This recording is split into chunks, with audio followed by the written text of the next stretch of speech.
We are 7.9 billion people on this beautiful planet, each one of us a unique reflection of the dynamics of everyday life. From all imaginable fields of existence, we are an awe-striking array of diversity, unparalleled complexity, each one an irreplaceable awareness of what is.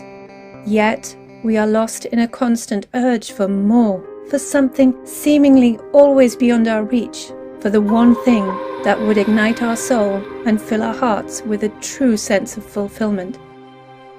At the heart of every culture lies the answer to what we are seeking, a truth told in 1,000 ways, but encrypted by its dispersion among men that few have understood its real meaning. Encouraged by the acts of many, we have searched for it in all the usual places in hope of finding the answers to our prayers, but have never found repose. The key to unlocking that truth is hidden in a place only few ever thought to look. For as it has always been, the truth lies hidden in plain sight. It's the 21st century and we have more devices and gadgets than we even need. Yet mankind has never been as deprived of happiness than at this current moment in time. It seems the more we advance into a technological era towards the rising of artificial intelligence, the further we drift away from human authenticity and a true state of pure happiness and joy. Take a look around you. People of all ages have become prone to glancing at their phones every 10 minutes. You head onto Instagram to do one thing and find yourself scrolling into oblivion. Social media has become such a pervasive part of our lives that we don't even notice how much time we're spending on it. We've all heard of the negative effects of social media, yet it still doesn't stop us. Just like placing horrific pictures of the effects of smoking on cigarette packages doesn't stop people from doing it. That never worked, and it never will. Yet most of us do want to stop smoking, and most of us do want to have more control.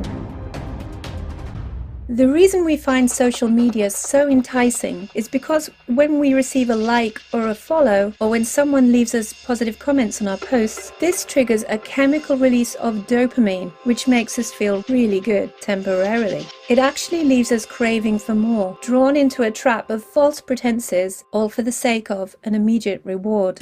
Everywhere we look, we're surrounded by dopamine stimulators. We even carry them in our pockets, and most of us can't seem to hold one conversation with someone without the temptation of looking at our phones. Now, if we're drawn into these habits because they stimulate the release of dopamine, otherwise known as the happy hormone, this then means that the life we're living is deprived of it, or at least running seriously low. This may be a hard truth to bear, but it's necessary to understand in order to be able to fix it.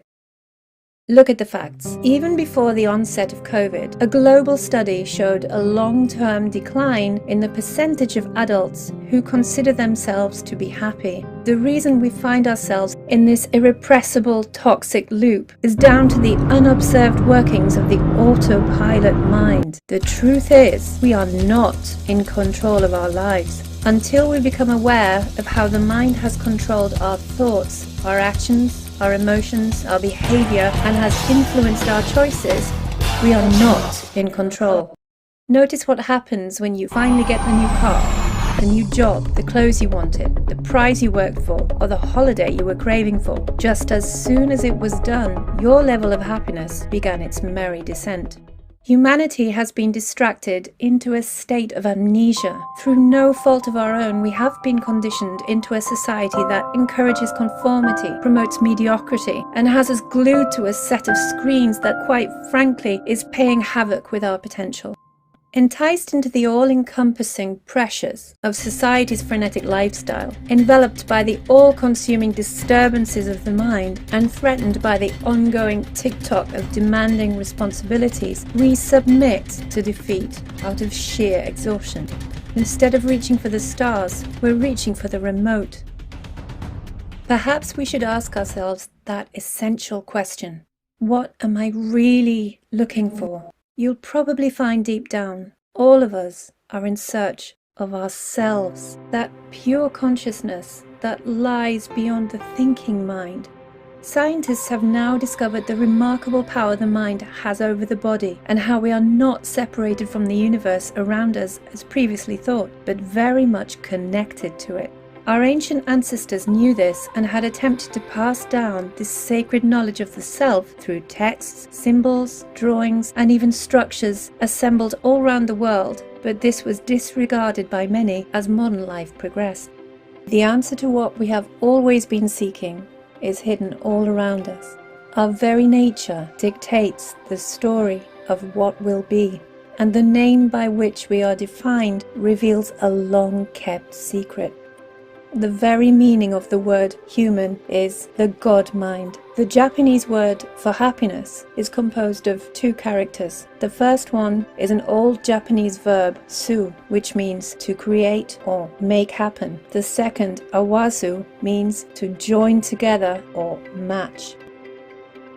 When you make the two one, the inner as the outer, the upper as the lower, the male and female into a single one, then you will access the ancient higher realm of consciousness.